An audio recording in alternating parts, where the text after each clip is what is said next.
కథా కాలక్షేపం నుంచి మీకు మరో మంచి కథనాన్ని అందజేస్తున్నా. ముప్పాళ్ల రంగనాయకమ్మ గారు రచించిన విజయ. కళ్యాణి పెళ్లి నిర్ణయమైంది. అమ్మకు నాయనమ్మకు ఎంతో సంతోషం కలిగింది. ఖర్చులు కలిసి వస్తాయి. విజయ పెళ్లి కూడా ఇందులోనే చెయ్యాలి అంటూ ప్రారంభించింది నాయనమ్మ. నిజమే, ఈడేరి ఇంట ఉన్న పిల్లకు ఇంకా చదువులేమిటి? దానికి ఏదో సంబంధం చూసి 2 పెళ్లిళ్ళు కానిస్తే సరి అంటూ వంత పాడింది అమ్మ. మనస్ఫూర్తిగా ఇష్టం లేకపోయినా విజయ తండ్రి రామారావు గారు ఆడవాళ్ల మాటలు విని విని మనసుని సరిపెట్టుకుని విజయకు కూడా సంబంధం చూడటం ప్రారంభించారు. వరుడి ఫోటో తెచ్చి చదువుకుంటున్న విజయ కళ్ళ ముందు పెట్టి అభిప్రాయం అడిగే వరకు తనకు పెళ్లి ప్రయత్నాలు జరుగుతున్నాయన్న సంగతి తెలియలేదు విజయకు. తెలిసిన క్షణం నిప్పు కనికలా మండిపడింది. ఇప్పట్లో తన చదువు ఆగటానికి వీల్లేదని మొరాయిచ్చింది.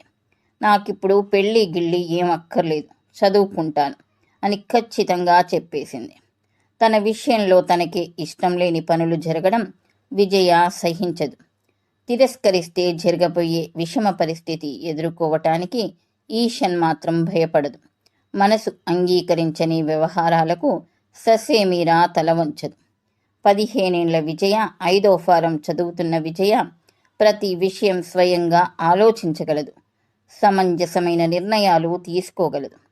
ప్రతి వ్యక్తికి స్వంత భావాలు, ఒక నిరూపమైన వ్యక్తిత్వం ఉండి తీరాలంటుంది విజయ. తన భవిష్యత్తు తను మెలకువగా నిర్ణయించుకోగలనని ఆత్మవిశ్వాసం ఉంది విజయలో. రామారావు గారి 2వ అమ్మాయి విజయ. పెద్దది కళ్యాణి. లక్షణంగా కుదురుగా నాయనమ్మ అమ్మ చెప్పిన మాట వినే గుణవంతురాలు అనే బిరుదు తెచ్చుకుంది కళ్యాణి. 7 ఏళ్ల కిందటే 5వ తరగతి బడికి పుస్తకాలకు వీడుకోలు చెప్పి ఈనాటికి కొత్త కొత్త అందాలతో 17 ఏళ్ల చిన్నదానిలా కళ్యాణానికి సిద్ధంగా కూర్చుంది. ఇంకా 3వది శారద. 10 ఏళ్లది.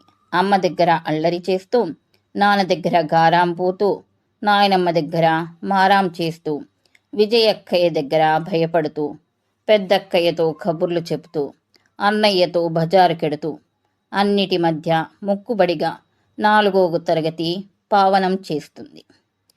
నలుగురి సంతానంలోనూ విజయపైనే తండ్రికి ప్రత్యేకమైన అభిమానం, అనురాగం. విజయ వంటి కూతుర్ని కన్నందుకు ఆయన ఎన్నోసార్లు గర్వించిన సమయాలున్నాయి. విజయను చూస్తుంటే ఆయనకి ఏదో తృప్తితో మనసు పరవశమవుతుంది. కూతురికి ఏ విషయమైనా నయాన గాని భయాన గాని చెప్పటం ఆయనకు చేత కాదు. తండ్రి హోదాతో బిడ్డలను హడలు కొట్టడం, ఆజ్ఞాపించడం ఆయన అభిమతం కాదు. పిల్లల మనస్తత్వాలు అర్థం చేసుకోగలిగిన తల్లిదండ్రులు ఉండటం సామాన్యం కాదు అంటుంది విజయ స్నేహితురాళ్లతో. చిన్నతనం నుంచి విజయ భావాలకు, ఇంటి వాతావరణానికి చుక్కెదురు. తండ్రి చెయ్యూతే విజయకు ఒక వ్యక్తిత్వం ఏర్పరచుకోవటానికి కారణమైంది. కూతురు తెలివైందని, చక్కగా చదువుతుందని అనుకున్నప్పుడు తల్లి సంతోషిస్తుంది. కానీ ఆడపిల్ల అంత గడుగ్గాయిగా తయారు కావటం ఆవిడ ఆమోదించదు. ఇంకా నాయనమ్మ సనాతనత్వానికి, మనవరాలి అధునాతనత్వానికి తరచూ ఘర్షణ జరుగుతూనే ఉంటుంది. శరవేగంతో మారిపోతున్న కాలానికి విజయను ప్రతిబింబంగా ఊహిస్తూ ఎంత తేడా అంటూ ఆశ్చర్యంతో రాయిలా అయిపోతూ ఉంటుంది నాయనమ్మ. విజయ తేలిగ్గా నవ్వేసి నాయనమ్మ భుజాలు పట్టుకు ఊపి, నాయనమ్మ నువ్వు ఉత్తా చాదస్తం మనిషివి అంటూ పకపక నవ్వేస్తుంది. ఎంతటి గుడ్డు సమస్య కాని విజయ ముందు చిల్లి గవ్వ, గడ్డి పరక. పెళ్లి ప్రయత్నం మెరుపులా వచ్చి మీద పడ్డా నిర్లక్ష్యంగా తోసిపారేసింది. విజయ తిరస్కారంతో మరోసారి వాతావరణం వేడెక్కింది. అమ్మ నాయనమ్మ ఉమ్మడిగా యుద్ధానికి సిద్ధమయ్యారు. నీ ఇష్టం నీదే కానీ మంచి చెడ్డ, పెద్ద చిన్న ఏం లేదన్నమాట. ఈడేరిన దానివి, ఇంట ఉన్నావని, ఖర్చులో ఖర్చు కలిసి వస్తుందని లక్షణంగా పెళ్లి చేసుకోమంటే, అమ్మ నీ లక్షణాలకు నమస్కారం. నువ్వు లక్షణంగా పెళ్లి చేసేదానికన్నా సలక్షణంగా చదువుకుంటాను. నాకేమి 20 ఏళ్ళు 30 ఏళ్ళు దాటలేదు. అక్కయ్య పెళ్ళి నా పెళ్ళి ఒకేసారి జరిగి నీ ఖర్చులు తగ్గడానికి మేమిద్దరం ఒకేసారి పుట్టలేదు. ఇంతకన్నా నేనేం చెప్పను?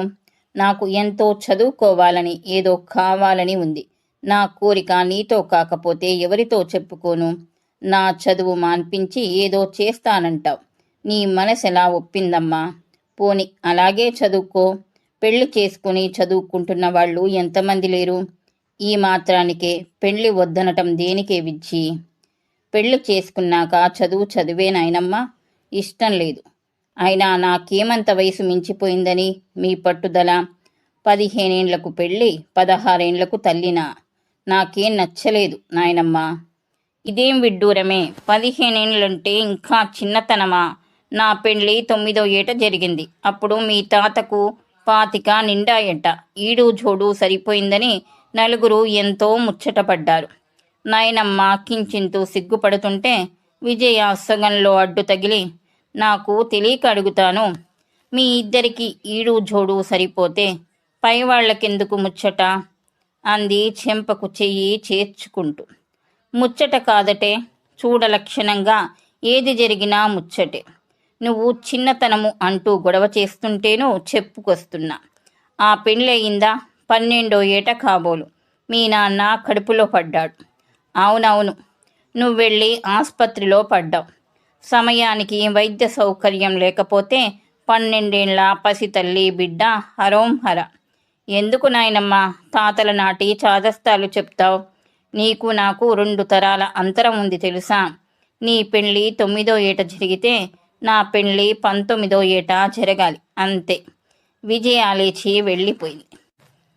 నాయనమ్మ లబోధిబోమని మొత్తుకుంది. చదవ నేర్చిన ఆడది, వంట నేర్చిన మగాడు ఎందుకు పనికి వచ్చినట్టు? గుంట వెదవ దగ్గరుండి వాళ్ల నాన్నే దీనిని పాడు చేశాడు.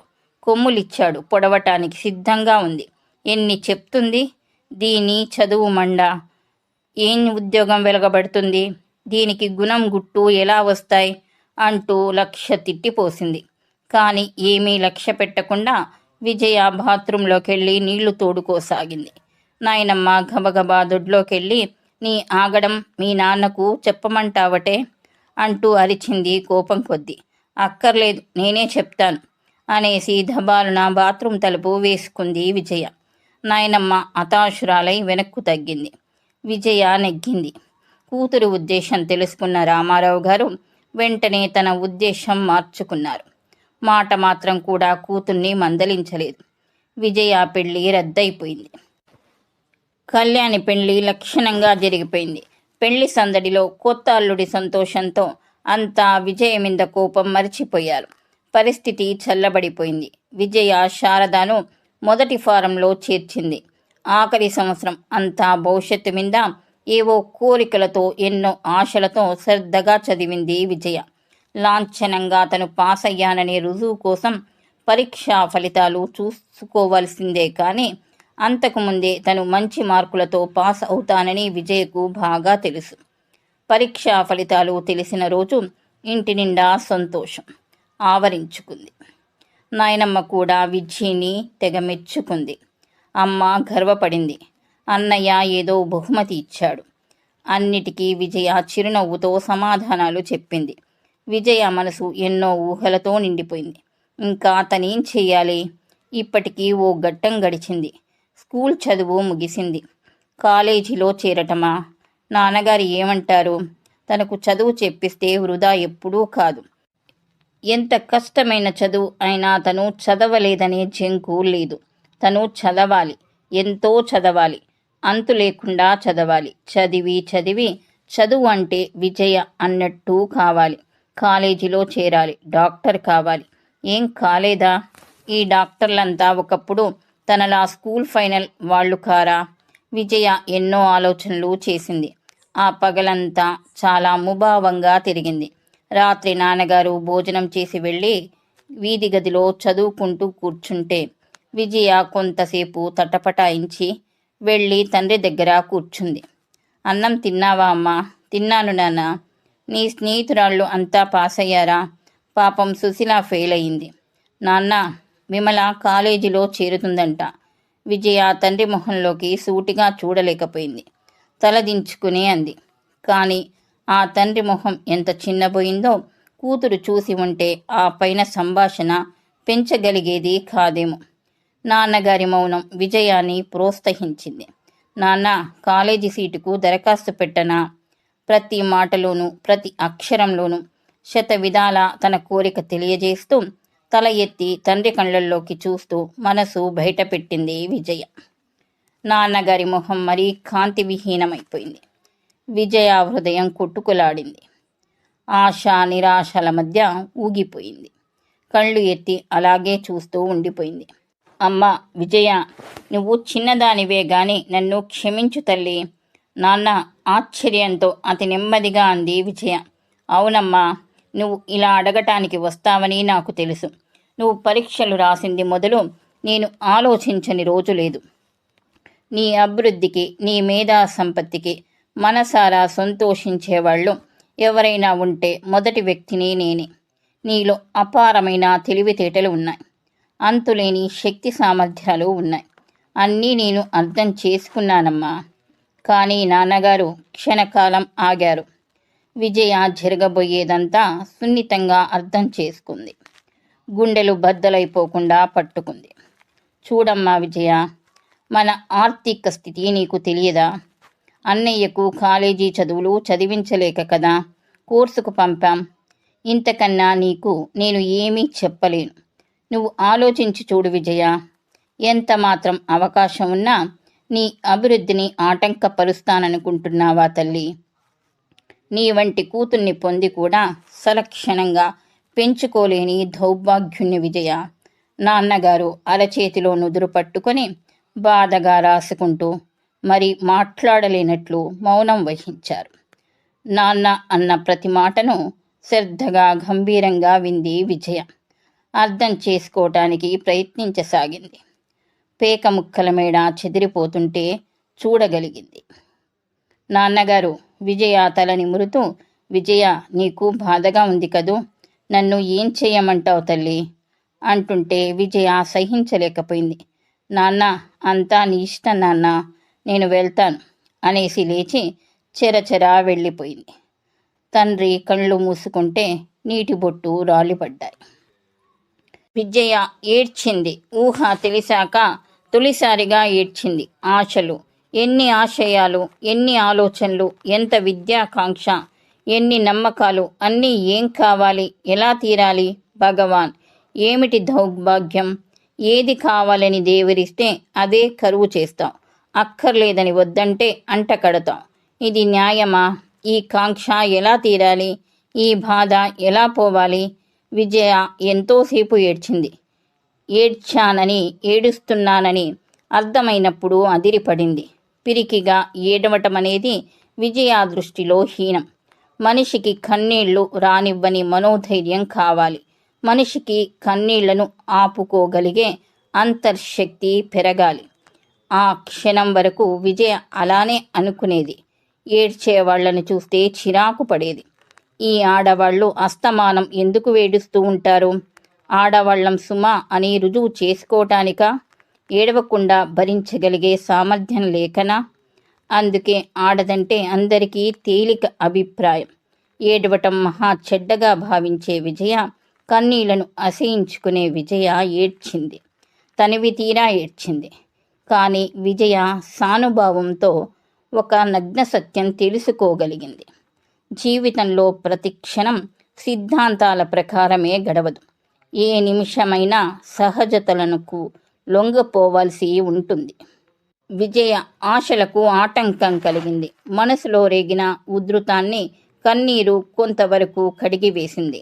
కళ్ళు మూసుకుని నుదుటి మీద చెయ్యి వేసుకు పడుకుంటే నాన్నగారు బాధతో నుదురు రాచుకోవటం కనిపించింది. నువ్వు చిన్నదానివే కానీ నన్ను క్షమించు తల్లి. నాన్న ఎంత బాధపడ్డారు. నాన్న, నువ్వే నన్ను క్షమించాలి. తాహతు తెలుసుకోలేని కోరికలు కోరి నిన్ను క్షోభ పెట్టాను. ఇది నా దురదృష్టం, కానీ నువ్వు చేయగలిగిందేమీ లేదు. నీ మీద నాకు కోపం లేదు అని వెంటనే వెళ్ళి నాన్నకు చెప్పాలనిపించింది. అవును, నాన్న మాత్రం ఏం చేయగలడు? అన్నయ్య కోర్సు పూర్తి కావాలి. అక్కయ్యకు పురుడు పుణ్యం జరుపుతూ ఉండాలి. శారదాన్ని స్కూల్ ఫైనల్ వరకైనా చదివించాలి. ఈలోపు ఇంటి ఖర్చు అన్నీ సర్దుకురావాలి. చెయ్యబోయే పెళ్ళిళ్లకు కట్నాలు కూడబెట్టాలి. వీటికన్నిటికీ జతగా తన కాలేజీ చదవ, ఎవరికి సాధ్యం? ఒక వ్యక్తి సంపాదన, ఒక గుమాస్తా రాబడి ఎన్ని పనులు జరుపుతుంది? పెద్దవాళ్ళ కష్టసుఖాలు గమనించకుండా గాలిలో మెడలు కట్టుకోవటం, తీర్చుకోలేని కోరికలు పెంచుకోవటం వివేకమా? ఇంత మాత్రం చదువుకోగలిగినందుకు సంతోషించకూడదా? విజయ గంటల తరబడి, రోజుల తరబడి ఆలోచించింది. ఆలోచించటం తప్ప తను చేయగలిగిందేమీ లేదనుకుంది. ఒకనాడు తండ్రి స్వయంగా పిలిచి, నీ చదువు విషయం ఏమనుకుంటున్నావమ్మా? నీకు బాధగా ఉంటే చెప్పు, ఎలాగో తంటాలు పడతాను అన్నారు. వద్దు నాన్న, నువ్వేమీ బాధపడవద్దు, నేను సంతృప్తి పడడం నేర్చుకుంటాను అంది నెమ్మదిగా. నిజంగానే విజయ సంతృప్తి పడింది. కాలేజీ విషయం మర్చిపోయి మనసు నిర్మలం చేసుకొనటానికి ప్రయత్నించింది. మరో రకమైన బాధ్యతలు మీద పెట్టుకొని సంతోషంగా ఉండాలని నిర్ణయించుకుంది. 3 సంవత్సరాలు దాటిపోయాయి. పరికిణీలు వదిలి చీరల్లో ప్రవేశించిన విజయలో అందం, హుందాతనం అధికమయ్యాయి. గడిచిపోయిన కాలమంతా విజయ ఎన్నో విధాల సద్వినియోగపరిచింది. హిందీ పరీక్షలు పాసై ధారాళంగా మాట్లాడడం నేర్చుకుంది. లైబ్రరీ మెంబరై అంతులేనన్ని గ్రంథాలు చదివింది. రేడియో గాయకురాలిగా ఘనమైన ఖ్యాతి పొందగలిగింది. శాస్త్రీయ సంగీతంలో ఏమీ ప్రవేశం లేకపోయినా విజయ ఎప్పుడూ మధుర కంఠంతో గాలిపాటలు పాడుకుంటూ కూని రాగాలు తీసుకుంటూ ఉండేది. విజయ రేడియో నాటకాల్లో నటిస్తానంటే నాయనమ్మ తిట్టిపోసింది. కానీ మొదటిసారి మనవరాలు పాడిన పాట రేడియోలో వింటూ సంభ్రమాశ్చర్యాలతో ముక్కు మీద వేలు వేసుకుంది. ఎంతైనా విజ్జి తెలివైంది సుమి అంటూ గుసగుసలాడింది కోడలి చెవిలో. విజయ తను సంపాదించిన డబ్బుతో స్వయంగా రేడియో కొన్నప్పుడు నాయనమ్మ తనను తానే తిట్టిపోసుకుంది. మనవరాలి బుగ్గలు నిమిరి ముద్దు పెట్టుకుంది. విజయ ఏదో కుతూహలం కొద్దీ చిన్న చిన్న కథలు రాయటం కూడా ప్రారంభించి పేరు తెచ్చుకుంది. అక్కడితో కొంత నమ్మకం కుదుర్చుకొని తన రచనా శక్తిని అభివృద్ధి చేసుకోవాలని సంకల్పించుకుంది. అన్నిటితో పాటు నాయనమ్మ దగ్గర మడి కట్టుకొని పచ్చళ్ళు నూరటం, అన్నాలు వార్చటం, దేవుడి ముందు నైవేద్యం పెట్టడం కూడా తెలుసుకుంది. విజయకు తన బాధ్యతలన్నీ చాలా తృప్తి కలిగిస్తున్నాయి. ఎప్పుడూ ఆనందంగా హడావిడిగా ఉండే విజయ అంటే ఇంట్లో అందరికీ ప్రాణమే. ఒకనాడు నాయనమ్మకి తట్టాలున ఏదో గుర్తుకు వచ్చింది. అవునే విజ్జి, నీకింకా 19వ ఏడు రాలేదటే అంటూ ఆరా తీసింది. విజయ ఏదో గ్రహించినట్లు చిరునవ్వు నవ్వి వెళ్ళిపోతున్నది కూడా. ఆ సంగతి ఇప్పుడెందుకు నాయనమ్మా అంది. ఎందుకేమిటే, ఇంకా ఎన్నాళ్ళిలా ఉంటావు? ఎన్ని అందాలు ఉన్నా ఆ లోటు లోటే తల్లి. ఈడు వచ్చిన ఆడదానికి ఆ 3 ముళ్ళు పడితే గాని. అబ్బబ్బా నాయనమ్మ, 3 ముళ్ళు వేయిస్తావో 30 ముళ్ళు వేయిస్తావో ఇంకా అంతా నీ ఇష్టం, నా అభ్యంతరం ఏమి లేదు అంటూ నవ్వింది విజయ. నాయనమ్మ గంపెడు సంతోషంతో పెళ్లి పెద్దరికం స్వీకరించింది. ఆ క్షణం నుంచి ఎన్ని సంబంధాలు చూసినా విజ్జికి తగ్గవిగా నాయనమ్మకే సంతృప్తి కలగటం లేదు. దీని పెళ్లి ఒక సమస్య అవుతుందా ఏమిటి అనుకుంది నాయనమ్మ. ఓనాడు రామం రేడియో స్టేషన్లో విజయకు తన వెంట వచ్చిన స్నేహితుడు శ్రీనివాస్ను పరిచయం చేశాడు. విజయ చిరునవ్వుతో నమస్తే చెప్పింది. శ్రీనివాస్ ప్రతి నమస్కారం చేసి రుణం తీర్చుకున్నాడు. విజయ, ఇంతవరకు ఇటు మనమిద్దరం అటు మేమిద్దరం విడివిడిగా స్నేహితులం, ఇప్పటినుంచి ముగ్గురము ఉమ్మడిగా స్నేహితులం, అవునా అంటూ నవ్వాడు రామం. అవునన్నయ్య అంది విజయ కూడా నవ్వుతూ. ఆ రోజు విజయ రామం కలిసి పాడుతుంటే శ్రీనివాస్ ఆశ్చర్యంగా విన్నాడు. ప్రోగ్రాం కాగానే సెలవు తీసుకుని వెళ్ళిపోయాడు. విజయ ఇంటికి బయలుదేరుతుంటే, విజయ నేను అటే వస్తాను, నీతో కొన్ని విషయాలు మాట్లాడాలి అంటూ విజయను అనుసరించాడు రామం. ఏమిటి చెప్తానన్నావు అంది విజయ దారిలో. ఇలా నడుస్తూ కాదు, చాలా మాట్లాడాలి, కాసేపు పార్కులో కూర్చుందాం పద అన్నాడు రామం. అంత గొప్ప విషయమేమిటి బాబు? సరే పద అంటూ చెట్లల్లోకి దారి తీసింది విజయ. ఇంకా ఇప్పుడు చెప్పు వింటాను. పచ్చగడ్డిలో చెతికిల పడుతూ రామం పక్కనే కూర్చున్నాడు. ఇందాక పరిచయం చేశాను శ్రీనివాసును, అతన్ని గురించి నీ ఉద్దేశం? బావుంది. మధ్య అతని గురించి నా ఉద్దేశం ఏమిటి? తనకింకా పెళ్లి కాలేదు. ప్రస్తుతం అదే సమస్యలో ఉన్నాడు. ఉండని, నాకెందుకు? నీ గడుసుతనం తెలుసులెద్దు. ప్రస్తుతం నువ్వు అదే పరిస్థితిలో ఉన్నావు. అందుకే నిన్ను వాడికి చూపించాను. అలాగా? ఎవరినడిగి నన్ను చూపించావు? నీకు చక్కటి పెండ్లి కొడుకును చూడమని మీ నాయనమ్మ నెల్లాళ్ల కిందటే చెప్పిందే. ఓహో, అయితే పెళ్లి పెత్తనమంతా మీరిద్దరే చెలాయిస్తున్నారన్నమాట అంటూ నవ్వింది విజయ. నేను హాస్యానికి చెప్పటం లేదు విజయ. నిజంగా మీ ఇద్దరికి ఇష్టమైతే ఈ పెండ్లి జరిపించాలని నా ఉద్దేశం. శ్రీనివాస్ ఎంఏ పాస్ అయ్యాడు. లైఫ్ ఇన్సూరెన్స్ డిపార్ట్మెంట్లో పనిచేస్తున్నాడు. సభ్యత సంస్కారాలు తెలిసినవాడు. అంటే 1,00,00,000 మంది అమ్మాయిలు, వేల కొద్ది కట్నాలు, కానీ వాడికి ఆ దృష్టి లేదు. ఎంతమందిని చూసినా వాడికి సంతృప్తి కలగడం లేదు. ఇంట బయట వాడి పెళ్లి గురించి గొడవే.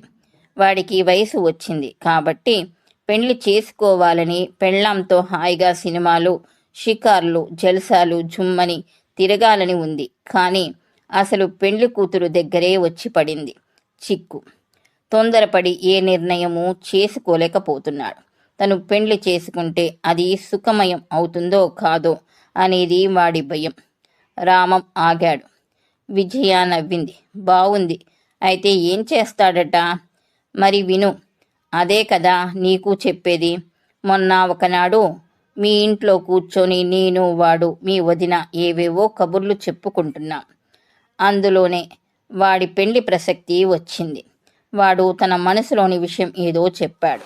దానికి మీ వదిన నీలాగే నవ్వుతూ, బావుందన్నయ్యా, అంతా నీలా భవిష్యత్తు తలుచుకొని భయపడతారా?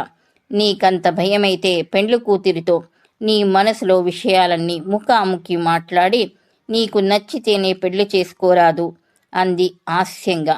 అమ్మో, శ్రీనివాస్ గారికి స్వయంవరం కూడానా? జాగ్రత్త రోయ్, ఈ రోజుల్లో అమ్మాయిలు మరి గడుగ్గా ఉంటున్నారు అంటూ నవ్వాను నేను. మాతో పాటు వాడు కూడా నవ్వాడు. ఆ తర్వాత వాడేం ఆలోచించుకున్నాడో కానీ అదే పట్టుపట్టి కూర్చున్నాడు. పెళ్లి చూపులంటూ ఓ నిమిషం పాటు మొహాలు చూసుకున్నంత మాత్రాన ఏమి తెలిసిపోతుంది? నేను స్వయంగా వధువుతో మాట్లాడి పెళ్లి చేసుకుంటాను అంతే అంటూ చెప్పుకొచ్చాడు. వాడి సమస్య గురించి ఆలోచిస్తే చటుక్కున నువ్వు గుర్తుకొచ్చావు విజయ. ఇన్నాళ్ళు నిన్ను తెలిసి ఉండి కూడా వాడికి సంగతి చెప్పనందుకు నన్ను నేనే తిట్టుకున్నాననుకో. వెంటనే నా ఊహ మీ వదినకు కూడా చెప్పాను. నిజంగా ఈ పెళ్లి జరిగితే ఎంతో అందంగా ఉంటుంది అంది. అందుకే వాడిని ఏదో మిషామిందా తీసుకొచ్చి నిన్ను చూపించాను. ఇంతవరకు వాడికి ఈ సంగతి చెప్పలేదు. ముందు నీ ఉద్దేశం తెలుసుకొని వాడికి చెప్పాలనుకుంటున్నాను. ఏమంటావ్? అసలు వింటున్నావా నేను చెప్పింది? అన్నాడు రాము ముగిస్తూ. వినకేం, అప్పుడే అంత పరిధ్యానం రాలేదులే అంటూ నవ్వి, ఇంతకు నన్నేం చేయమంటావు అంది. శ్రీనివాస్ నీకు నచ్చాడా? చీపోదు. చెప్పు విజయ. అన్నయ్య దగ్గర చెల్లి సిగ్గుపడుతుందా? నచ్చితే నన్నేం చేయమంటావు? అతనితో మాట్లాడతావా? మాట్లాడు. ఏమిటి మాట్లాడేది? అతనే అడుగుతాడు, నువ్వు చెప్పు. నీకు కావాల్సింది అడుగు, అతను చెప్తాడు. దాదాపు ఇంటర్వ్యూ అన్నమాట. బావుందిలే, చెప్పు మరి. ఎక్కడ మాట్లాడేది? మీ ఇష్టం. మా ఇంట్లో అయినా సరే, ఈ పార్కులోనైనా సరే. నాకు సిగ్గుబాబు. వదిన హాస్యం చేస్తుంది. దానికి మాత్రం తెలియదేమిటి? నీకా భయం ఏమీ వద్దు. అయితే ఈ సంగతి నాన్నకి చెప్పవద్దా? ముందేం వద్దు, ఇంటర్వ్యూ కాని మీరు పరస్పరం ఇష్టపడితే తర్వాత నేను చెప్తాను. పెద్దవాళ్ల ద్వారా నిశ్చయం చేద్దాం. ముందే చెప్పేస్తామనుకో, ఒకవేళ ఏ కారణం చేతైనా మీ ఇద్దరికి ఇష్టం లేకపోతే అప్పుడేం బాగుంటుంది? అవునులే, ఈ సంగతి నాయనమ్మ విందంటే తిట్టిపోస్తుంది. అలాగైతే నువ్వు సిద్ధం అన్నమాట. ఈ రాత్రే వాడికి అంతా చెప్తాను. రేపు ఏ కబురు నీకు చెప్తాను. సరేలే, ఇంక పోదాం. గొప్ప కబురు అందచేశాం. కాదేమిటి మరి అంటూ లేచాడు రాము. విజయ దాదాపు ఆ రాత్రంతా ఆలోచనలతో జాగారం చేసింది. శ్రీనివాస్ ఇంటర్వ్యూ తలుచుకుంటున్న కొద్దీ ఆశ్చర్యం కలుగుతుంది. విచిత్రం అనిపిస్తుంది. శ్రీనివాస్ అందమైన పేరు కదూ, తగినట్టే సుందరమైన రూపం. ఏం హుందాతనం, సూటిగా నిశితంగా చూసే చురుకైన కళ్ళు. అతను వధువుతో ఇంటర్వ్యూ కోరుతున్నాడా? ఏం అడుగుతాడంట? అంత దర్జా గల వ్యక్తిని ఏం సమస్యలు బాధిస్తున్నాయి? ఈ ఇంటర్వ్యూతో అన్నీ పరిష్కారం చేసుకుంటాడా? తను అతనితో ఏకాంతంగా మాట్లాడుతుందా? అసలు మాట్లాడగలదా? అతనికి నచ్చితే పెళ్లి చేసుకుంటాడా? ఎంత విడ్డూరంగా ఉంది విషయం. వివాహం నిర్ణయించుకోవడం అంత సులభమా? విజయకు శ్రీనివాసును అతని నిర్ణయాలను తలుచుకుంటున్న కొద్దీ సిగ్గు కన్నా సంతోషం ఎక్కువ కాసాగింది. పెళ్లి అంటే అతనికి ఎంతటి పవిత్ర భావం ఉంది. అవును కదూ, పెళ్లి ప్రతి వ్యక్తికి తప్పనిసరి సంఘటన. దాంపత్యం రెండు జీవితాలకు అపురూపమైన బాంధవ్యం. కష్టసుఖాలను నిర్ణయిస్తూ నిండు జీవితాలను పరిపాలించేది పెళ్లి. అందుకే అతను అంత గాఢంగా నిర్ణయించుకున్నాడేమో. భగవాన్, చిన్నదాన్ని నేను చేసే ఈ సాహసాన్ని మన్నించి ఆశీర్వదించు. విశాలంగా పరిశుభ్రంగా ఉన్న గదిలో శ్రీనివాస్ ఒంటరిగా సోఫాలో కూర్చొని ఉన్నాడు. మనసంతా ఆలోచనలు అల్లిబిల్లిగా అల్లుకుంటున్నాయి. నిండు జీవితానికి ప్రతిపాదిక వంటి కళ్యాణం నిర్ణయించుకుని ఈ సమయం, భవిష్యత్తును శాసించే ఈ గడియలు ఏమవుతాయి? విజయ వంటి అమ్మాయినే ఏమో తను కోరుతున్నది. విజయాలో ఏదో విశిష్టత గోచరించింది తనకు. ఈనాటికి తన కోరికలన్నీ రూపుధరించి విజయగా నమస్తే ఆలోచనలో నుంచి కలవరపడ్డాడు శ్రీనివాస్. విజయ గుమ్మంలో నిలబడి ఉంది. చిరునవ్వుతో లేచి నిలబడి రండి అంటూ గౌరవపూర్వకంగా ఆహ్వానించాడు. విజయ వచ్చి టేబుల్ పక్కన కుర్చీలో కూర్చుంది. శ్రీనివాస్ విజయ వేషభాషలు చాలా సున్నితంగా పరిశీలించసాగాడు. అందమైంది, నిరాడంబరంగా ఉంది. క్రిందటి గడియ వరకు ముక్కు మొహం ఎరగని ఒక పరాయి వ్యక్తి ఎదుట తన వివాహ విషయాలు సంప్రదించుకోవటానికి కనీసం కళ్ళల్లో కలవరపాటైనా కనిపించనీయకుండా గంభీరంగా కూర్చుంది. ఏమైనా అలంకరించుకుందా అనిపించలేదు. తెల్లటి నుదుటి మీద సన్నని కుంకుమ రేఖ దిద్దుకుంది. నల్లటి భారుజలలో ఒకే ఒక ఎర్ర గులాబీ ఉంచుకుంది. మృదువైన చేతులకు నిండుగా గాజులు వేసుకుంది. తెల్లని శరీరం మీద మరీ తెల్లని చీర ధరించింది. మర్యాద సూచకం కాబోలు పలుచటి పైట కొంగు కుడి చేతి మీదుగా తీసుకుని మెడ కొంచెం పక్కకి వంచి నేలకేసి చూస్తూ కూర్చుంది. విశేషమేమిటంటే విజయ అలంకరించుకున్నట్టు కాక అవి అన్నీ తనకు సహజమే అన్నట్టు కనిపించింది. విజయలో ఎక్కడా వెర్రితలలు వేసిన నవనాగరికత తాలూకు లక్షణాలు మచ్చుకైనా కానరాలేదు. చంద్రబింబం వంటి ఆ మొహంలో ఏదో కళ, అద్దాల వంటి ఆ చెక్కిళ్లలో ఏదో అందం. శ్రీనివాస్ తృప్తిగా ఫీల్ అయ్యాడు. ఇటువంటి రూపురేఖలే తను కోరేది. విజయ్తో ఎన్నో విషయాలు మాట్లాడాలి. మంచి చెడులన్నీ విపులంగా తెలియపరచాలి. ముఖ్యంగా విజయకు తను అర్థం కావాలి. విజయ కూడా ఇలాగే ఆలోచిస్తుందా? విజయ తల తిప్పి చూసింది. చెప్పండి అంది. రామం నా గురించి మీకు చెప్పి ఉంటాడు. చెప్పారు. విజయ కంఠధ్వనిలో సరళత గోచరించింది. శ్రీనివాస్ క్షణము ఆగాడు. ఈ ప్రసంగంలో నాకెంత బాధ్యత ఉందో మీకు అంతే ఉంటుంది విజయ. ఈ క్షణం వరకు మనలో ఎటువంటి నిర్ణయాలు లేవు. కాబట్టి ప్రతి విషయం చాలా లోతుగా ఆలోచించి మన మనసుకి నచ్చిన విధంగా నిర్భయంగా నిర్మోహమాటంగా మాట్లాడండి. అదే నేను కోరేది. ఇది మన జీవితాలకు సంబంధించిన ఘట్టం. ఎవరినెవరు మోసగించినా తర్వాత మనమే అశాంతి పాలు అవ్వాల్సి ఉంటుంది. విజయ శ్రద్ధగా వింది. ఈ ఇంటర్వ్యూకి మీరు మనస్ఫూర్తిగా అంగీకరించారా లేక వేరెవరైనా? లేదు, నన్నెవరూ ఒత్తిడి చెయ్యలేదు. నేను మనస్ఫూర్తిగా అంగీకరించాను. ఎందుకు అంగీకరించారో కారణం చెప్తారా? మీ కోరిక నాకు నచ్చి అంగీకరించాను. ఒట్టి చూపుల కంటే పరస్పరం మాట్లాడుకోవటంలో ఎక్కువ ప్రయోజనం ఉంటుంది. నేనే అలా నిర్ణయించుకుంటే నా కోరిక తీరుతుందనే నమ్మకం లేదు. కానీ వచ్చిన అవకాశాన్ని సద్వినియోగం చేసుకోవచ్చు కదా, అందుకే అంగీకరించాను. నా కోరిక మీకు సమంజసంగా తోచటం సంతోషం విజయ. ఈ ప్రసంగానికి ఇద్దరి దృష్టిలోనూ విలువ ఉంటుంది. విజయ శ్రీనివాస్ మొహంలోకి చూస్తూ అంది. నిజానికి ఇది విన్నప్పుడు కొంత జంకాను, కానీ తర్వాత బాగా ఆలోచించి ధైర్యం చెప్పుకున్నాను.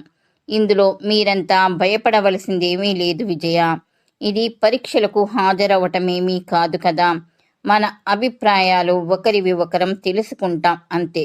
నిండు జీవితాన్ని నిర్ణయించుకునే ఈ సమయంలో ఈ మాత్రం ధైర్యం చెయ్యగలగాలి. విజయ మందహాసం చేస్తూ అంది. దైవ ప్రేరణ లేకుండా మీ జీవితాన్ని మీరే నిర్ణయించుకోగలరనుకుంటున్నారా? అది వేరే సంగతి. సుఖమైన దుఃఖమైన భగవంతుడు ప్రసాదించాడు అనుకునే దానికన్నా నాకు నేను చేసుకున్నాను అనుకోవటంలో సంతృప్తి ఉంటుంది. నేను వధువుతో మాట్లాడి తీరాలని నిర్ణయించుకోవటానికి కారణం నా జీవితాన్ని సుఖమయం చేసుకోవాలనే కోరిక. నా పరిస్థితులు, నా మంచి చెడ్డలు వివరంగా వధువుకి తెలియాలి.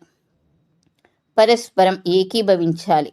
ముసుగులో వ్యవహారంగా ముందు పెళ్లి తంతాంగం జరిగిపోయిన తర్వాత ఒకరి మనసు ఒకరికి పడకపోతే బాధపడి ప్రయోజనం లేదు. జీవితాన్ని నేనంతా తేలికగా తీసుకోను. వింటున్నారనుకుంటాను. శ్రీనివాస్ విజయ కళ్ళల్లోకి చూస్తూ ఆగాడు. విజయ చూపులు దించుకుంది. వినటమే కాదు, చెప్పండి, అర్థం చేసుకోవటానికి ప్రయత్నిస్తాను అంది వినయంగా. విజయ ప్రవర్తనలో మర్యాద చిహ్నాలే గాని అవివేకంగా సిగ్గుపడి చిరాకు పెట్టే లక్షణాలేమీ లేవు. శ్రీనివాస్ ప్రారంభించాడు. మాకు నాన్నగారు లేరు. ఇంటికి నేనే పెద్దవాడిని. అమ్మ ఉంది. ఆవిడ కోడలు కావాలని కలవరపడుతుంది. తర్వాత విధవ అక్కయ్య ఒక ఆవిడ ఉంది. ఆవిడకు భర్త తరపు కొంత ఆస్తి ఉంది. 4 సంవత్సరాల కూతురు ఉంది. ఆవిడ కొన్ని సంవత్సరాల వరకు పుట్టింట్లో ఉండవలసిన వ్యక్తి. నా తర్వాత చెల్లి కాపురం చేసుకుంటుంది. పుట్టింటికి వస్తూ పోతూ ఉంటుంది. తమ్ముడు ఈ సంవత్సరమే మెడిసిన్లో జాయిన్ అయ్యాడు. ఆఖరి చెల్లి 4వ ఫారంలో చదువుతుంది. దానికి తగినంత చదువు చెప్పించి పెళ్లి చేయాలి. ఇది మా కుటుంబం. అందరినీ మీకు పరిచయం చేశాను. విజయ మౌనంగా వింది. వాళ్ళందరికీ నేనే పెద్దను. అంటే ఆ కుటుంబ బాధ్యతలన్నీ నావే. అమ్మను అక్కయ్యను చూడాలి. తమ్ముణ్ణి ప్రయోజకుణ్ణి చెయ్యాలి. చెల్లెళ్లను సంతోషపెట్టి పంపుతూ ఉండాలి. విజయ, ముందు నా బాధ్యతలు మీరు అర్థం చేసుకోండి. అవును, దేనిని మీరు కాదని తప్పించుకోవటానికి వీల్లేదు. అలా ఎన్నడూ చెయ్యను. అదే నేను చెప్పబోయే విషయం. రేపు నాకు రాబోయే భార్య, పుట్టబోయే బిడ్డలు వీళ్లే కాదు నాకు కావాల్సింది. నా కుటుంబం పెద్దది. మా ఇంటికి రాబోయే కోడలు మొట్టమొదట సమిష్టి కుటుంబానికి ఇష్టపడి పెద్దల్ని గౌరవించే వ్యక్తి కావాలి. కొంతవరకు తన స్వార్థం విడిచి ఇంట్లో అందరి అభిమానాన్ని పొందగలగాలి. ముందు ఈ విషయంలో మీ అభిప్రాయం చెప్పండి విజయ. విజయ మౌనం వహించింది. శ్రీనివాస్ తిరిగి అన్నాడు. మీరు పూర్తిగా ఆలోచించుకోండి. మీ అభిప్రాయం ఏదైనా నిర్మోహమాటంగా బయటపెట్టండి. మా సమిష్టి కుటుంబంలో బాధ్యతలన్నీ ప్రత్యక్షంగా నావిగా కనిపించినా పరోక్షంలో నా జీవితంలో పాలు పంచుకున్న వ్యక్తివే అవుతాయి. ఆవిడ ఆదర్శమూర్తిగా ప్రవర్తించి సంసారాన్ని సుఖమయం చేయవలసి ఉంటుంది. విజయ, మీ శక్తి మీరే అంచనా వేసుకోండి.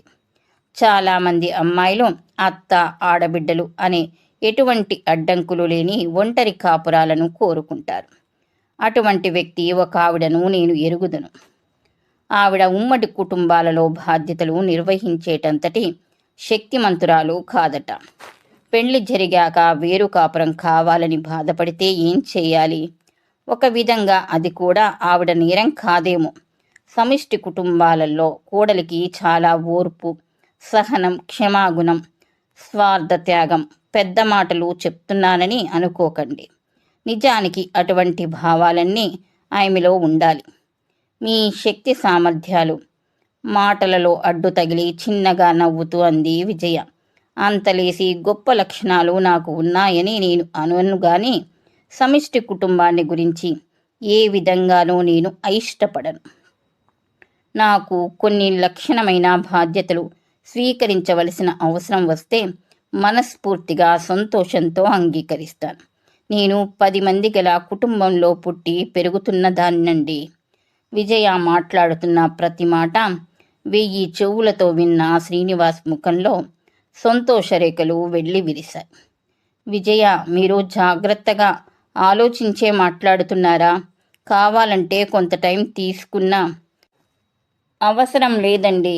కనిపెంచిన తల్లిని, తోడబుట్టిన తోడును దూరం చేసుకోమని అడిగే ఆడదాన్ని కాను. విజయ కన్నుల్లో గర్వం తొణికిసలాడింది. విజయ, చాలా సంతోషం. నేను భయపడుతున్నది ప్రత్యేకంగా ఈ విషయం గురించే. ఇంటి కోడలి మంచితనమే ఆ ఇంటికి సుఖశాంతులు ప్రసాదిస్తుంది. విజయ శ్రీనివాస్ మొహంలోకి చూస్తూ నిర్మోహమాటంగా అంది. ఇంటిని స్వర్గం చేసే బాధ్యతంతా ఒక్క ఇంటి కోడలిదే కాదు, ఇంటిలో ప్రతి వ్యక్తికి సంబంధించి ఉంటుంది. విజయ మాటల్లో శ్రీనివాస్కు ఎన్నో భావాలు అర్థమయ్యాయి. మిగిలిన వాళ్లంతా చెడుగా ప్రవర్తించి ఒక్క కోడలు మాత్రం గుణవంతురాలైతే ఇండ్లు స్వర్గం ఎలా అవుతుంది? ఇది విజయ అనుమానం. మీరన్నది అక్షరాలా నిజం. కోడలిని ఒక దాసి మనిషిలా చూస్తూ సంతోషపడే సంసారాలు చాలా చూస్తుంటాం. కానీ విజయ, మా ఇంట్లో వ్యక్తులంతా చదువు సంస్కారం లేని వాళ్ళు కారని గర్వంగా చెప్పగలను. మా ఇంటికి రాబోయే అమ్మాయిని నా భార్యగా, ఇంటి కోడలిగా అభిమానించి గౌరవిస్తారు. కోడలంటే బానిస కాదు విజయ. బాధ్యతలు ఉన్నట్టే ఆవిడకి హక్కులు ఉంటాయి. అమ్మ పర్యవేక్షణలో ఆవిడే ఇంటి యజమానురాలవుతుంది. ఆవిడకు ఆ స్థానం నేను కలిగిస్తాను. ఇప్పుడు మీ అభిప్రాయం చెప్పండి. విజయ నవ్వి అంది. నేను చెప్పేశాను. శ్రీనివాస్ సంతోషమంతా కళ్ళల్లో వ్యక్తపరుస్తూ చూస్తుంటే విజయ ఇబ్బంది పడింది. శ్రీనివాస్ ముందుకు సాగిపోయాడు. అయితే తర్వాత విషయం. నెలకు నా జీతం 300. అది కాక సంవత్సరానికి భూముల మీద 2000 లోపు ఆదాయం వస్తుంది. పేరుకు మాత్రం నేను ఆఫీసర్ను, కానీ మా కుటుంబం చాలా నిరాడంబరంగా గడుస్తుంది. ఆఫీసర్ భార్యనని ఏమైనా ఆశలు పెట్టుకుంటే మాత్రం నిరాశ పొందవలసి వస్తుంది. ఈ విషయం కూడా మీ ఇష్టానికి సరిపోవాలి కదా. విజయ ఆ విషయం చాలా తేలికగా తీసుకుంది. కనీసపు అవసరాలకు లోటు కలగకపోతే సంతోషమే. నేను చిన్నతనం నుంచి పెద్ద పెద్ద హోదాలకు అలవాటు పడి లేను. ఒక్క బయటి విషయాలే కాదనుకోండి, ఇంటి పని పాటల సంగతి కూడా. శ్రీనివాస్ ఆగిపోయాడు. కానీ విజయ అర్థం చేసుకొని అతని నిర్మోహమాటానికి నవ్వుకుంది. ఆ విషయంలో మీరేమీ బాధపడకండి. నాకు ఇంటి పనులన్నీ చేయటం వచ్చు. నేను వెళ్ళిన చోట నౌకరు ఉండాలని ఎప్పుడూ అనుకోలేదు అంది నవ్వుతూ. శ్రీనివాస్ కూడా నవ్వి అన్నాడు. సంతోషం విజయ. నేను అడగాలనుకున్న విషయాలు పూర్తయి. ఇంకా మీ అభిప్రాయాలు తెలుసుకోవాలి. నన్ను ఏది అడగాలని ఉన్నా అడగండి. అన్యథా భావించను. విజయ ఏమీ మాట్లాడలేదు. శ్రీనివాస్ కొంతసేపు చూసి, నన్నేమీ అడగాలని అనుకోలేదా? మీకు కొన్ని ఉద్దేశాలుంటాయి. అవి నేను అంగీకరించాలి కదా. పోనీ కొంతవరకు నేనే అడుగుతాను. చెప్పండి. మీరు ఎక్కువ సమయం ఎలా వినియోగిస్తూ ఉంటారు? మీకు ఏ ఏ పనులంటే ఎక్కువ ఇష్టం? అంటూ విజయాను గురించిన సమాచారం ప్రారంభించాడు. నేను ఎక్కువగా పుస్తకాలతోనే కాలక్షేపం చేస్తూ ఉంటాను. ఇంటి పనులు చేయటం కూడా నాకు ఇష్టమే. సినిమాలు, షికార్లు మితంగా. అటువంటి విషయాల్లో మితిమీరిన మోజులు మా ఇంట్లో ఎవ్వరికీ లేవు. మీకు మీ భవిష్యత్తు గురించి కొన్ని ఆలోచనలు లేవా? శ్రీనివాస్ సూటిగా అడిగాడు. విజయ నవ్వింది. ఎందుకు లేవు? ఉన్నాయి. అవి ఇప్పుడు అడగకపోయినా మీరు అంగీకరిస్తారని అనుకుంటున్నాను. ఎందుకంత నమ్మకం నా మీద మీకు? అలా అనుకుంటే కాదు, అవేమిటో విపులంగా చెప్పండి. ఇద్దరికీ మంచిది. శ్రీనివాస్ ఒత్తిడి చేస్తున్నట్టు అన్నాడు. విజయ అడిగింది. రేడియోలో నా పాటలు ఎప్పుడైనా విన్నారా? వినే ఉంటాను, కానీ మీ పాటలని ప్రత్యేకతతో కాదు. మొన్న రామం మీరు కలిసి పాడినప్పుడు విన్నాను కదా స్టేషన్లో. చాలా చక్కగా ఉంది అనుకున్నాను.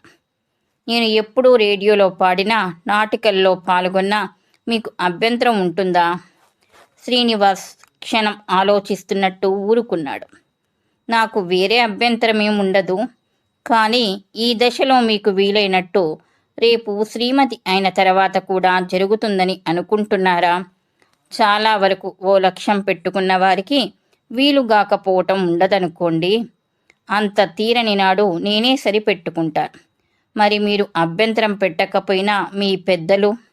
లేదు విజయ, మా అమ్మ అక్కయ్య అంత చదువు సంధ్యలను గౌరవిస్తారు. మీరు చక్కని గాయకురాలైతే అందరికీ సంతోషమే కదూ. సంతోషం అంది ముక్తసరిగా విజయ. ఒక్క మాట, మీ ఈ అభిప్రాయాన్ని అంటే ఇంక ముందు మీరు రేడియోలో పని చేయటాన్ని నేను ఇష్టపడనంటే నన్ను తిరస్కరించేవారా? ఎందుకు ఆ విషయం కావాలి? మీ కోరిక ఎంత బలమైనదో తెలియాలి. లేదు, మీరీ విషయాన్ని అంగీకరించకపోతే బాధపడి ఊరుకునేదాన్ని గాని మిమ్మల్ని తిరస్కరించేదాన్ని కాను. ఎందుకని? మీ వంటి సంస్కారులే ఇంత సామాన్యమైన కోరిక అంగీకరించలేనప్పుడు ఇంక అది తీరే మార్గం లేదు కదా. దాన్నే విసర్జిస్తాను. శ్రీనివాస్ నవ్వాడు. చిత్రంగా మాట్లాడుతున్నారు. మీరు బాధపడొద్దు విజయ. మీ కోరికలను నేను మనస్ఫూర్తిగా అంగీకరిస్తున్నాను. సాధ్యమైనంత వరకు మీ అభివృద్ధికే ప్రయత్నిస్తాను. విజయ కన్నుల్లో కృతజ్ఞతాభావం పొడసూపింది. తర్వాత విషయం మీరు అన్యథా భావించకపోతే నేను ఒకటి అడుగుతాను. నేను ఏ విధమైన అపవిత్రతను సహించలేను. జీవితం కొన్ని సుగుణాలతో ఆదర్శాలతో గడపాలని ఆశపడుతున్నాను. మరేమీ అనుకోకండి. చాలామంది ఆఫీసర్స్లో లంచగోడితనం ఉంటుందని విన్నాను. మీరు? విజయకు మాటలు దొరకనట్టు ఆగిపోయింది. శ్రీనివాస్ గర్వంగా నవ్వాడు. అంతలోనే విజయ తిరిగి అంది, ఈనాడు ఏ విషయమైనా మీరు మరుగుపరిస్తే భవిష్యత్తులో మీరు కోరుకునే శాంతి మీకు లభించకపోవచ్చు. నా మనసు గాయపడితే. విజయ శ్రీనివాస్ గొంతులో కొంత తీవ్రత ధనించింది. ముందు నా మనసు మీరు గాయపరుస్తున్నారు. మీ నీతి నియమాలకు సంతోషం, కానీ అవి మీకే కాదు నాకు ఉన్నాయి. మీ అనుమానాలకు నా జవాబు వినండి. లైఫ్ ఇన్సూరెన్స్ డిపార్ట్మెంట్లో లంచాల ప్రసక్తి లేదు. భగవంతుడి దయ వల్ల నీతిగా బతకగలిగే ఉద్యోగమే దొరికింది. అంతేకాదు, నా తల్లి మీద ప్రమాణం చేసి చెప్తాను, నన్ను నమ్మండి. నేను సిగరెట్లు కాలుస్తాను, ఎక్కువగానే కాలుస్తాను. తగ్గించుకోవాలనే కోరిక నాకు ఉంది. తర్వాత పేకాడుతూ ఉంటాను, అప్పుడప్పుడు స్నేహితుల కోసం మాత్రం. మితిమీరి ఎన్నడూ ప్రవర్తించలేదు. ఇంకా వ్యభిచారం, త్రాగుడు అనే లక్షణాలు నేను ఎరగను. ఇవన్నీ మీరు నమ్ముతారా? విజయ మాట్లాడలేదు. శ్రీనివాస్ని విసురుపాటుగా చూస్తూ కూర్చుంది. కొన్ని క్షణాలు గడిచాయి. ఇంకేమీ అడగనక్కర్లేదా అన్నాడు శ్రీనివాస్. విజయ నవ్వుతూ అంది, అడగటం అలా ఉంచండి. మీకు కోపం ఎక్కువ అనుకుంటాను. పర్వాలేదు. శ్రీనివాస్ సిగ్గుపడి నవ్వేస్తూ మీరు శాంతపరులుగా అన్నాడు. తర్వాత విషయం, కుటుంబ నియంత్రణ గురించి మీ అభిప్రాయం? అంటే అది మీ భవిష్యత్తులో ఆచరణలో పెట్టదలుచుకున్నారా? ఎంత ముందు చూపు! అప్రయత్నంగా అనేశాడు శ్రీనివాస్. విజయ చాలా సిగ్గుపడింది. క్షమించండి, నేను అడిగిన విషయం సున్నితంగా లేదేమో. అదేమి కాదు. మీకెందుకు అనుమానం వచ్చింది? నేను పూర్వపు మనిషిని కానుగా పూర్వపు చాదస్తాలు పోవటానికి. అయినా వెనక ఉండే పూర్వపు వ్యక్తుల ఒత్తిడిలో ధైర్యం చేయలేక జీవితాలను నరకం చేసుకుంటున్న వాళ్లను చాలామందిని చూస్తున్నాం. వాళ్ళు తెలివి తక్కువ వాళ్ళు విజయ. నేనెంత బరువు మోయగలనో నిర్ణయించుకోవలసింది నేను, అంతే. తర్వాత అడగండి. మరీ లేవు. బాగా ఆలోచించుకున్నారా? అయితే ఏం నిర్ణయించుకున్నట్టు? అది మీకు తెలియాలి. అయితే వినండి. నేను మిమ్మల్ని పెళ్లి చేసుకొని అర్ధాంగిగా చేసుకోవటానికి ఇష్టపడుతున్నాను. దానికి కారణాలు మీ అందం, గుణం వివరించాలంటే చాలా చెప్పాను. సమయం ఇది కాదు. విజయ మందహాసంలో సిగ్గుతెరలు కదిలాయి. మరి మీరు నన్ను ఎందుకు అంగీకరించారో చెప్తారా? ఇవి మీరు చెప్పిన కారణాలే. మీ అందము, గుణము నాకు నచ్చాయి. మీ వంటి సంస్కారులు అరుదు. నేను పెళ్లి గురించి ఎక్కువగా ఎన్నడూ ఆలోచించలేదు, కానీ ఏవో విశిష్టతలు గల వ్యక్తి నా భర్తగా లభించాలి అని మనసు కోరుతూ ఉంటుంది. ఆ వ్యక్తి మీరే కాబోలు అంది విజయ కొంత హాస్యంగా. శ్రీనివాస్ పెదవుల మీద హాస్యం మెరిసింది. నాకు చాలా సంతోషంగా ఉంది విజయ. నా ప్రయత్నంలో ఇంత దిగ్విజయం లభిస్తుందని అనుకోలేదు. ఆశించిన దానికన్నా మిన్నగా ఫలితం పొందాను. క్రిందటి గంట వరకు నా పెళ్లి ఒక సమస్యలా తయారై నన్ను భయపెట్టింది. అంతా నా పెళ్లి గురించి అడిగేవాళ్లే, అంతా హెచ్చరించేవాళ్లే. నాకు తెలుసు నేను పెళ్లి చేసుకోవాలి, కానీ ఎవరా వ్యక్తి, ఎక్కడుంది? నాకు ఒకటే కోరిక, ఆవిడ రాకతో సంసారంలో ఎటువంటి కలతలు తల ఎత్తకుండా సుఖమయంగా సాగిపోవాలి. అలాగే జరుగుతుందని ఎవరైనా హామీ ఇస్తే తప్పకుండా పెళ్లి చేసుకుంటాను. చిలక గోరువంక అంటారే, అలా సినిమాలు, షికార్లు, ఆటలు పాటలు ఎంచక్కా ఉండదు. నేనేమీ దురాశాలకు పోవటం లేదే. అయినా నన్ను అర్థం చేసుకోగలిగే వ్యక్తి లభిస్తుందా? అంత మంచి గుణము, సంస్కారం గల అమ్మాయిలు ఉన్నారా? అంటే అటువంటి గుణవతిని భార్యగా పొందగలిగేటంత అదృష్టవంతుడినా? ప్రతిక్షణం ఎన్నో ఆలోచనలతో గడిపేవాడిని. కానీ నా నిరీక్షణ వ్యర్థం కాలేదు. నా ఆశ నిరాశ కాలేదు. నాకు ఎంతో సంతోషంగా ఉంది విజయ. ఈనాటికి పద్మావతి లభించింది. పద్మావతి ఆవిడెవరు? శ్రీనివాస్ భార్య. ఓ అదా అంటూ నవ్వింది విజయ. ఏం, మీకు అసూయ కలిగిందా? కాదా మరి? అంత తొందరగా అభిప్రాయాలు ఏర్పరచుకోకండి విజయ. నేను అదృష్టవంతుడిని కదూ మీ వంటి భార్య దొరకడం. దయచేసి ఇంక నన్ను మన్నించండి. తర్వాత మీ అదృష్టంలో నాకు వాటా కేటాయించండి. శ్రీనివాస్ నవ్వాడు. చాలా గడుసుదానివి విజయ. మీకంటేనా? శ్రీనివాస్ చూపులు తప్పించుకుంటూ విజయ లేచి నిలబడింది. మరి నేను వెళతాను. నమస్తే. భార్యకు భర్త తిరిగి నమస్కరించకూడదంట. ఎవరన్నారట? పెద్దలు. ఓహో, పెండ్లి కూతురితో మాట్లాడి మరి పెళ్లి చేసుకోమన్నారా పెద్దలు? మర్చిపోయి ఉంటారు. అవునవును, గడుసు వాళ్లకు అనుకూలంగా ప్రవర్తిస్తూ ఉంటారు పెద్దలు. మరి నేను వెళతాను. మీరు వెళ్ళనక్కర్లేదు, కూర్చోండి. రామం, ఇందిర ఇక్కడికే వస్తారు. ఒరే రామం అంటూ గట్టిగా పిలిచాడు శ్రీనివాస్. విజయ సిగ్గుపడి తిరిగి కూర్చుండిపోయింది. రామం, ఇందిర నవ్వుతూ గదిలోకొచ్చారు, చదరంగం పావుల డబ్బా తీసుకొని. నీ ఇంటర్వ్యూ ఏమైందో కానీ మా ఆయనతో ఆడిన ఆటలో మాత్రం నేనే గెలిచానన్నయ్యా అంది ఇందిర నవ్వుతూ. ఉత్తదిరా, అంతా దగా చేసి గెలిచింది. బాగుంది. మీకు కళ్ళు లేవేమిటి? ఉంటే ఏం లాభం?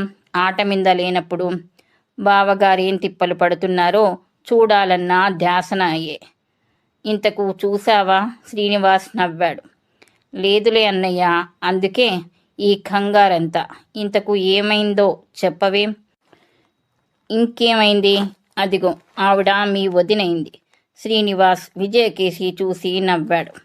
అయితే మాత్రం అప్పుడే పెళ్లి కూతురులా తలదించుకుందేంటి? అంది ఇందిర విజయను వేళాకోళం చేస్తూ. మరి కాస్త ప్రాక్టీస్ చేసుకోవద్దా? శ్రీనివాస్ చెలోక్తిగా అన్నాడు. విజయ లేచి నిలబడింది. ఏ ఇందిరా, జరగబోయేవన్నీ ముందే ఆలోచించుకోవటాలు, ప్రాక్టీస్ చేసుకోవటాలు నీకు, నీ అన్నగారికి అలవాటు, మాకు కాదు. మేము ఏ టైంకు ఎలా కావాలన్నా మారిపోగలం. బాగా చెప్పావు చెల్లాయ్. అయితే బావగారు, మీకు మేము చేసిన ఉపకారానికి మీరు మాకిచ్చే ప్రతిఫలం ఏమిటి? రామం అన్నాడు. నా శక్తికి మించని విధంగా మీ ఇష్టమైంది అడగండి, సంతోషంతో ఇస్తాను. అప్పుడైనా మీ రుణం తీర్చుకోలేనేమో. అయితే అడుగుతున్నానన్నయ్య, మా నాన్నగాడితో ఆడుకునేందుకు చిన్న ఆడబొమ్మ కాదు సుమా, పాప, సంవత్సరం గడువు. అదైతే నన్ను కాదు, మీ వదినను అడగండి, ఆవిడ పెత్తనం. విజయ ఎంత గంభీరమైన మనిషైనా సిగ్గుపడిపోయింది. ఆ కళ్ళల్లో సిగ్గుదొంతెరలు వెతుక్కుంటూ లేచి నిలబడ్డాడు శ్రీనివాస్. పెద్దవారి ఇష్ట ప్రకారం విజయ పెళ్లి శ్రీనివాస్కు నిర్ణయమైంది. నాయనమ్మ విజయ అదృష్టాన్ని వేణోళ్లా పొగిడింది. కానీ మరో సమస్య తెచ్చిపెట్టింది. విజయ పెళ్లిలోనే శారద పెళ్లి కూడా జరిగిపోవాలట. విజయ ఏమో గడుసరిది, తెలివైంది కాబట్టి పెళ్లి మానేసి చదువు చెప్పించిన ఫలితం కనిపించింది. శారదకు అంత గడుసుతనం లేదు. విజయలాగా అది చదువు సంధ్యల్లో పైకి రాదు. దానికి నోట్లో నాలిక లేదు. పనిలో పని ఇంటి దాన్ని చేసేస్తే గుట్టుగా కాపురం చేసుకుంటుంది. చదువు మానిపించినా అది పేచీ పెట్టదు అంటూ చెప్పుకొచ్చింది. నిజమే అంటూ అమ్మ ఎప్పటిలా నాయనమ్మకు వంత పాడింది. శారదను విజయక్కతో పాటు నువ్వు పెళ్లి చేసుకుంటావటే అంటే అది తెలిసి తెలియనట్టు ఓ నవ్వు నవ్వేసి జారిపోతున్న ఓని లాక్కుంటూ పరుగు తీసింది. నాయనమ్మ ఆలోచన విన్న విజయ అదిరిపడింది. శారదకు పెళ్ళ 14 ఏండ్ల పసిదానికి 3వ ఫారంలోనే చదువు మానిపించి శారదకు పెళ్లి చేస్తారా? ఏం ప్రాణం మీదికొచ్చింది? పిచ్చి శారదకు అభము శుభము తెలీదు. దానికి ఇష్టాలు అయిష్టాలు లేవు. అందుకని దాని చదువు మానిపిస్తారా? విజయ అమ్మతోనూ నాయనమ్మతోనూ ఖచ్చితంగా చెప్పింది. శారదకు పెళ్లి చేయటానికి వీల్లేదని, దాన్ని చదివించాలని. నాయనమ్మ ముందు మంచిగా మాట్లాడినా తర్వాత తగువులోకి దిగింది. తాను చెడిన కోతి వనమంతా చెరిపిందట. నీకు సాగిపోయిందని అందరికీ సాగిపోతుందటే.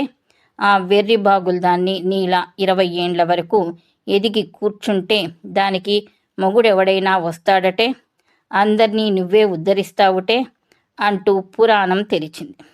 విజయ నాన్నగారితో సంప్రదించాలనుకుంది. విజయ వెళ్ళి నాన్నగదిలో కూర్చుంది. టేబుల్ మీద పుస్తకం ఒకటి తీసి 10 నిమిషాల సేపు తిరగవేసింది. నాన్న, శారదకు పెళ్లి నిశ్చయిస్తున్నారట. దాని చదువు మానిపించేస్తావా అంది మౌనాన్ని భగ్నం చేస్తూ. అవును మరి, నాయనమ్మ వాళ్ళు పట్టుబడుతున్నారమ్మా. అదేమిటి నాన్న అలా అంటావు? పూర్వకాలంది నాయనమ్మ. చెప్పినట్టే ఈ కాలంలో జరగాలంటే ఎలా?